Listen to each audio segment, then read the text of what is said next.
Hello, boys and girls.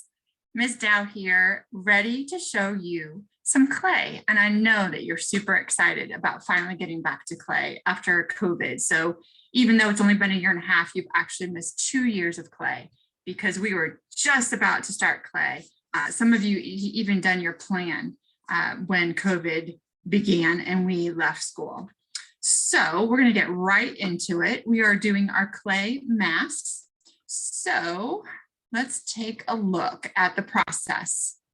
All right. So first, we always plan our projects. So we're going to do a little research and then we're going to design and sketch out our masks.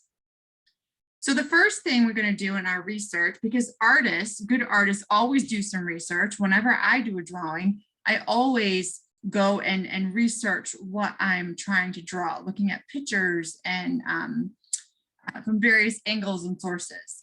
So why do we make masks? Well, there's a lot of different reasons, and I have some videos that I'll be showing you on these. We have safety, okay? Think of your doctors and your nurses, firefighters. They have that special equipment to protect them from the smoke.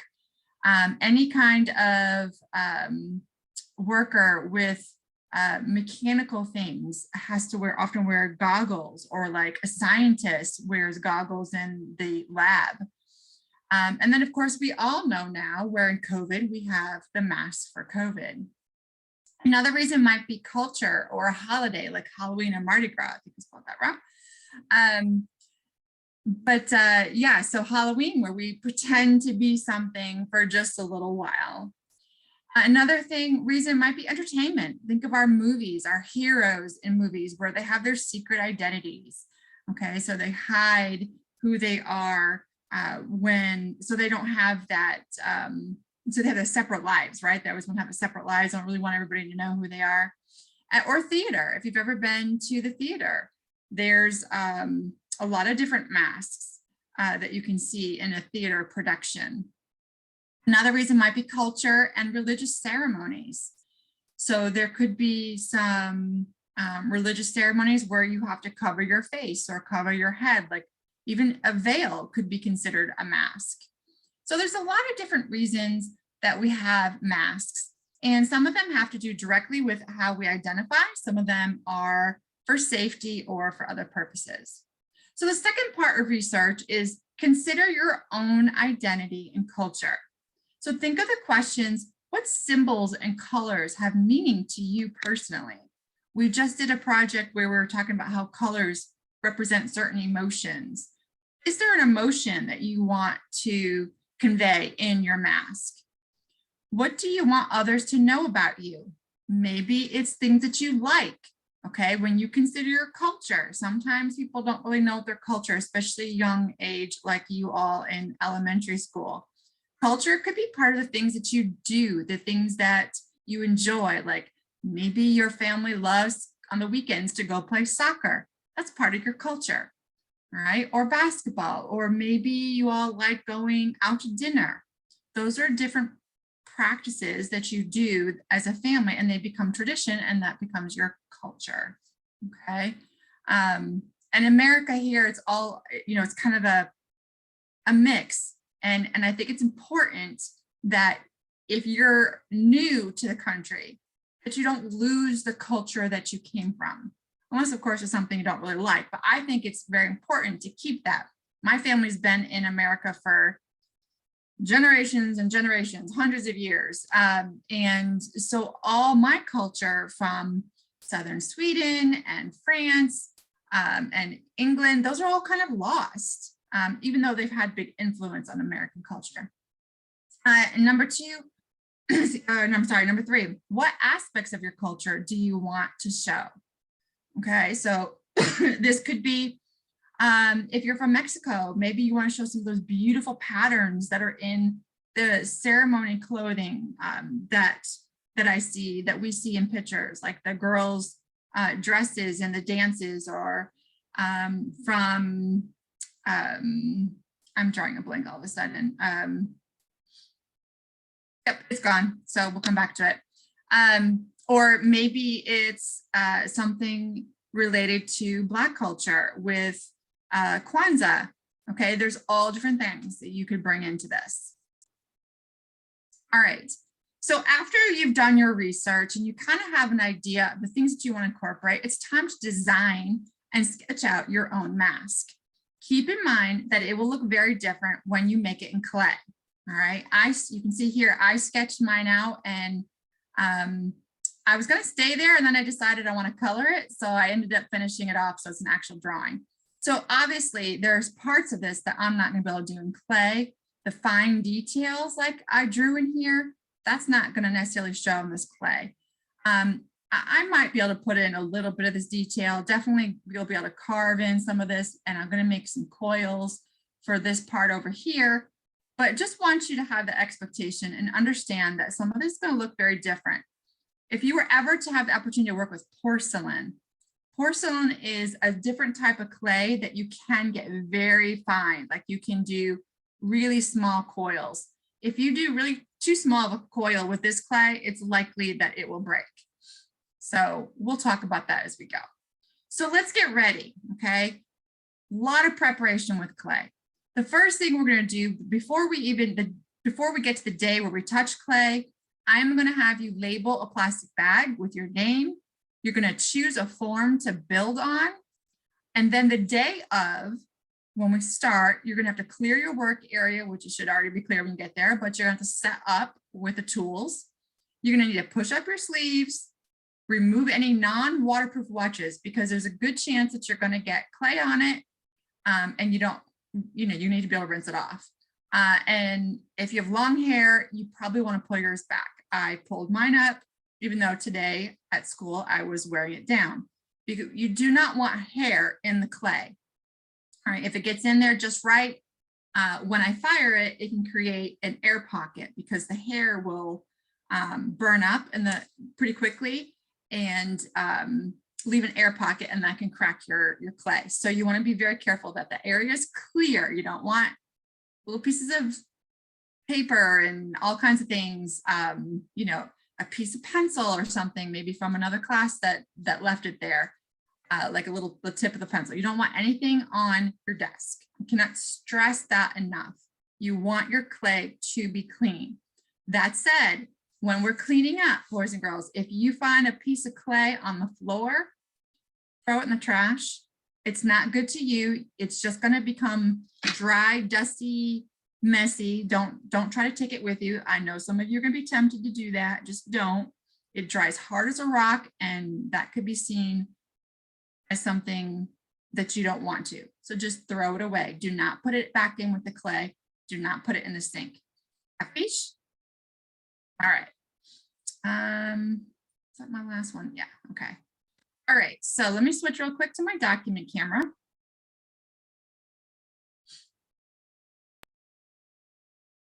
All right, so again, you're gonna have a bag here. You're gonna have a Sharpie. You're gonna write your name on it. Try to write at the top so that it doesn't get worn off too much. It's where we can all see it, like near the handle here somewhere. All right, and this is gonna be to keep your project in between classes so it doesn't dry out. It's got a nice Ziploc. You just start at one end and you go across like this, and you can hear it click all the way across.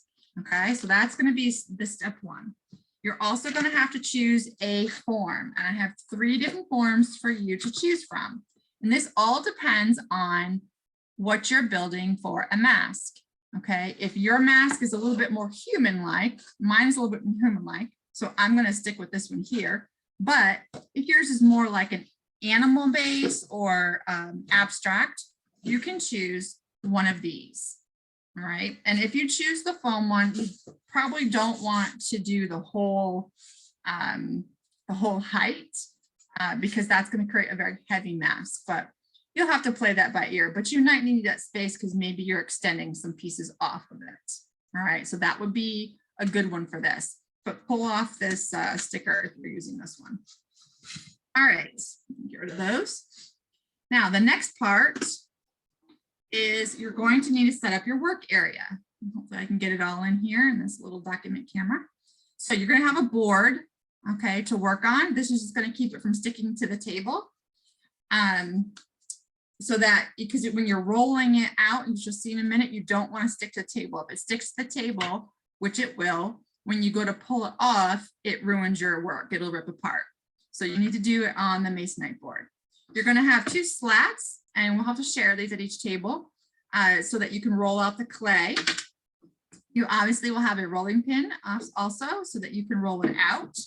You'll need a sponge at some point, and then various tools. I just grabbed what I had here at my house, okay? You're going to think about carving, adding clay, even just a little fork will be a great little tool, excuse me. The other thing that you're going to need, and I don't have it here at home because I set it up at school today and forgot to bring some home. I just have a little bit of water. You're going to need slip. And remember what slip is. Slip is just basically mud. It's some of the clay diluted in water, and it kind of acts as a glue to help attach pieces. My clay that I brought home, I think, is pretty wet, so I don't think I'm going to need a whole lot of slip. All right. I got a bag of clay that I brought home. I'm trying not to get all this into my electronics here. Clay can be very dusty when it's dry. Okay, so if you do get it on your clothes, don't worry about it. You let it dry, and then you can dust it off later on. I am wearing gloves. You'll often see me wearing gloves, and that's just because I've learned over the years that when I put my hands in clay multiple times a day, every day, my skin dries out, and I can get cracked sores and they bleed. It's actually very good for your skin. So for you all that are only going to do it once a day for a couple of days and then you're done, just think about all the women and the people, hopefully guys do it too. I've seen some guys do it, mud mask on their face. It helps pull out the impurities, but that's why it's also bad to do it as much as I would have to do as an art teacher. So.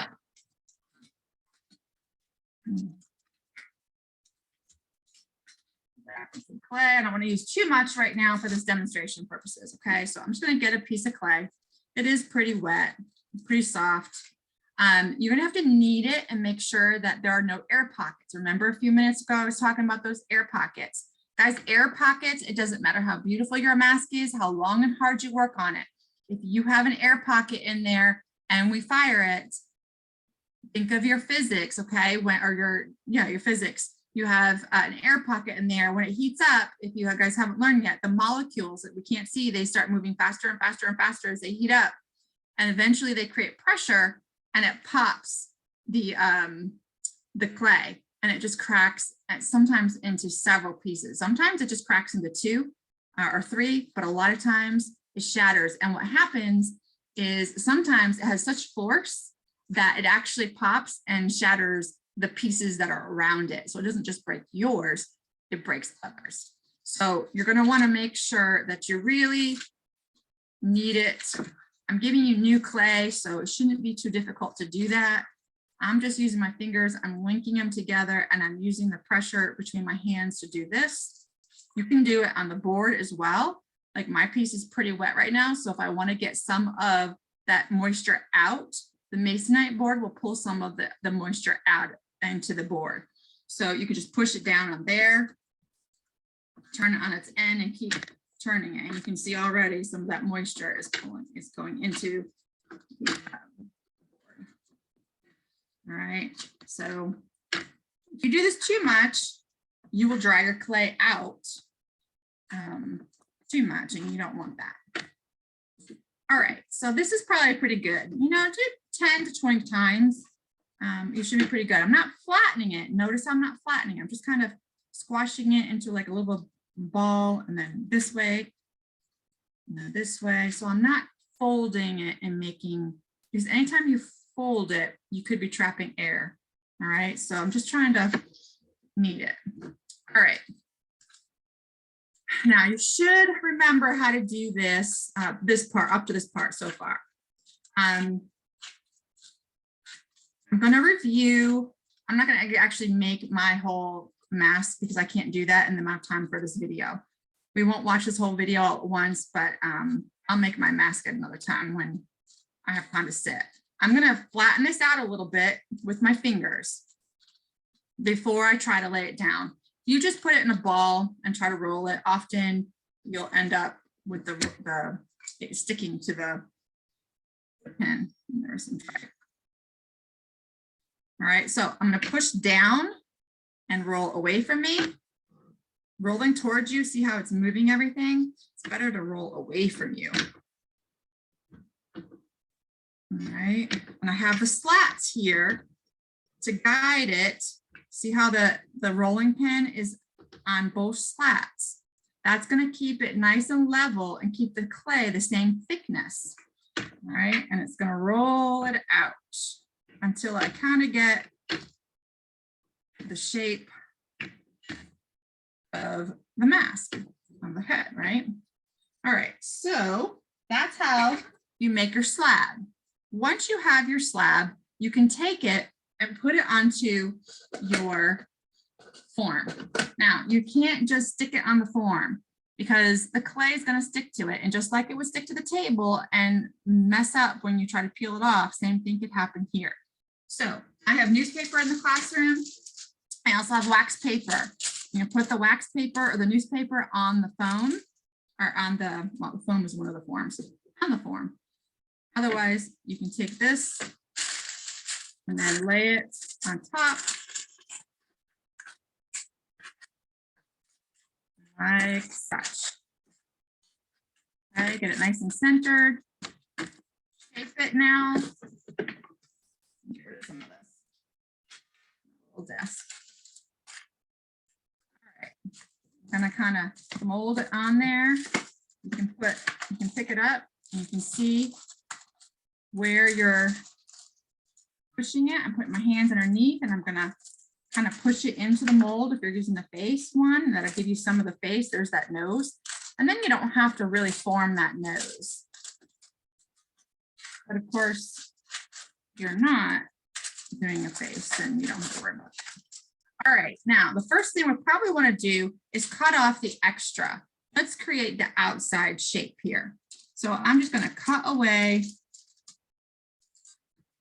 Don't be too concerned about it yet. You can smooth those edges off.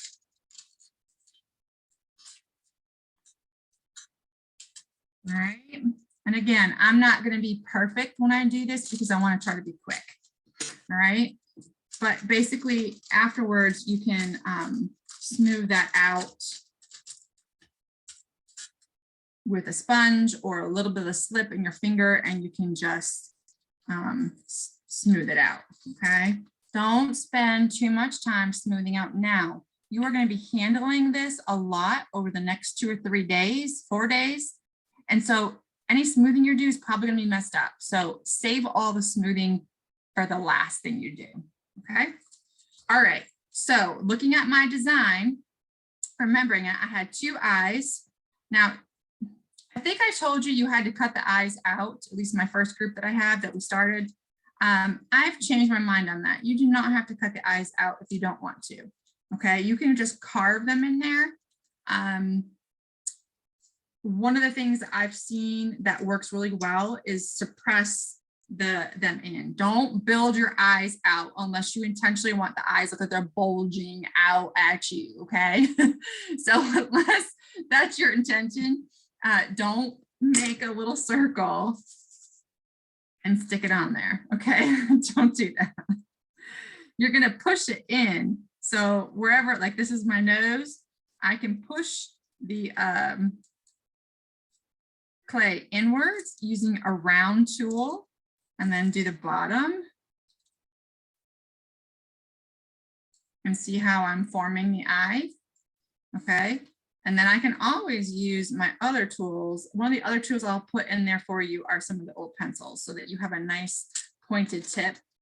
This one has a tip. So this one, of course, you can go in there and kind of really be particular. Now, of course, you don't want to go all the way through, right? If you go all the way through, you're going to put a hole in it.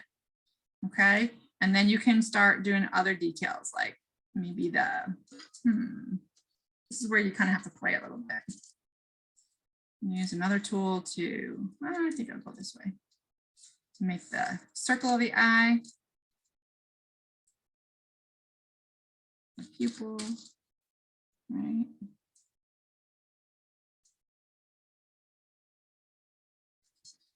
All right, so you're starting to get some details in the eye, looking a little bit scary right now, but it has a tendency to do that until you get all the details in there. Okay, and you can flatten it out a little bit so it's not bulging. And like I said, then you're going to go in there. My clay is really too soft to really go in there and add some of the tiny details. I'm going to wait until the clay gets a little bit harder before I try to add details. So for example, I can do the lid of the eye. Right. Keep in mind that when you fire things, everything gets a little smaller. So if you barely do your line, if you're just barely doing the top, more than likely when it fires, you're not going to see that line anymore. So make sure that every line you do is kind of into that clay a little bit so that when it fires, it goes away. So it doesn't go away. All right. So there's carving. You can also use a carving tool like this. So if you want to actually, like, here's the nose, I can flatten that out a little bit and I can start forming a mouth down here. A lot of it, you can just be with the pinching and pulling of the clay. You kind of want to get the shape of whatever it is you're doing first. Now, let's say you, dry stuff in here. Let's say you want to create some kind of neat designs. Maybe you want to carve out some clay. Right. Again, be careful how far you're going. Remember how thick it is. Okay, if you have to look back at those yardsticks, you can see how thick it is. Maybe there'll be another one over here. And of course, all this clay that you're pulling off, keep it together in a ball so it doesn't dry out. And this can be your extra clay to add details. All right, maybe, let's see. Maybe you're gonna do, something.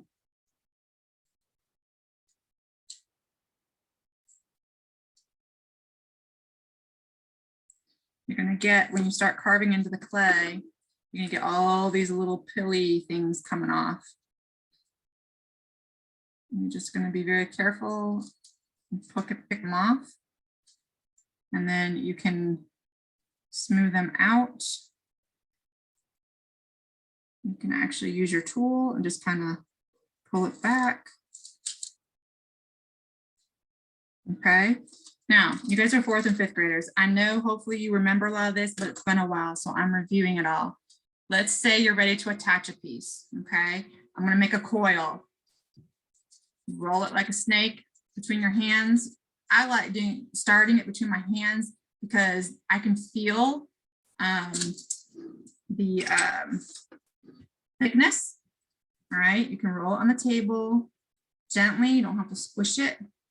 I would not go any thinner than, say, a pencil, okay?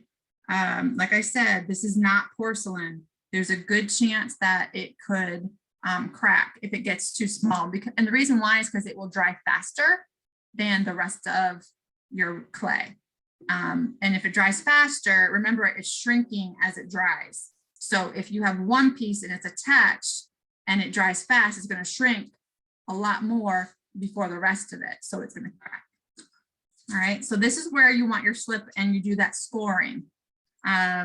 So for example, let's see, my clay, like I said, is pretty wet, but we'll just review. You kind of score one side.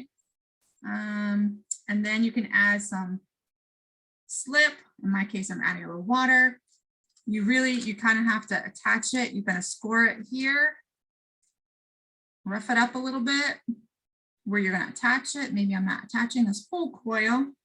Maybe I'm just going to do a little bit of it because maybe I want some of it to kind of be sticking out. I'm going to bend it a little bit. All right, you can have it Be creative with it. You can have it like if I'm doing my curls that I did in my drawing. You can kind of create things. Be careful, not have it sticking out too much. Again, you'll have that drying time. There's a way we can control some of the drying, but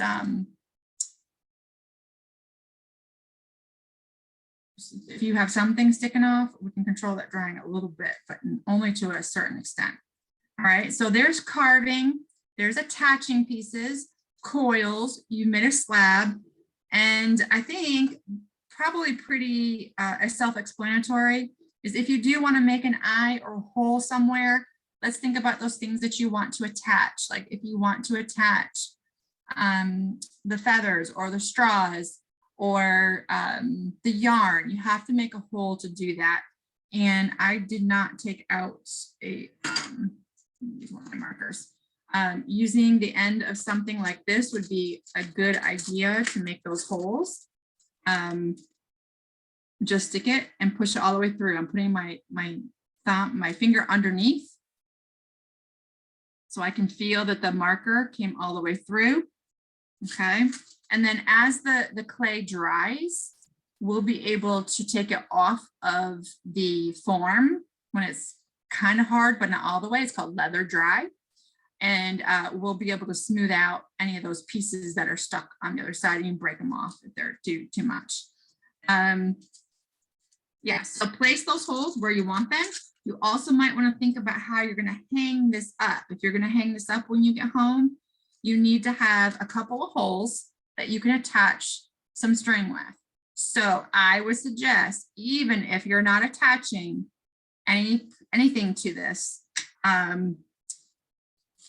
you make 2 holes, maybe here and here. Okay, and we'll attach string to it that goes into the back that you can hang it from on a wall. All right, so I will work on mine at another time. I think these are the basics to get you started. So you remember, just to recap, you're going to roll out your slab. You're going to place it on newspaper or on wax paper onto your mold, your form, and then you're going to kind of press it and form it, shape it the way you want it, and then begin building. So if you're going to add pieces, like maybe you have some pieces extending off, like if you saw on mine, I have the butterfly part that comes off over here. I actually have to kind of reshape this and form it. I might have to attach a piece, which is the same way as I did the coil. It's just a different shape, right? So I would just take a piece and score it. Pretend the holes weren't there. Score this side and put a little slip on there, and then I would attach it and then rub it out. I guess it's a good thing I did that, because that is a little bit different because you're smoothing out that surface so that you can't see it. Okay, and that would create the pieces that would extend off your mask. All right, so it's attaching, you're carving. I think we're good. All right, and of course, I'm always around to help you if you have any questions. Let's have fun, but let's be respectful and show pause and make sure that we don't ruin this for future or for the rest of the students. All right, I'll see you soon.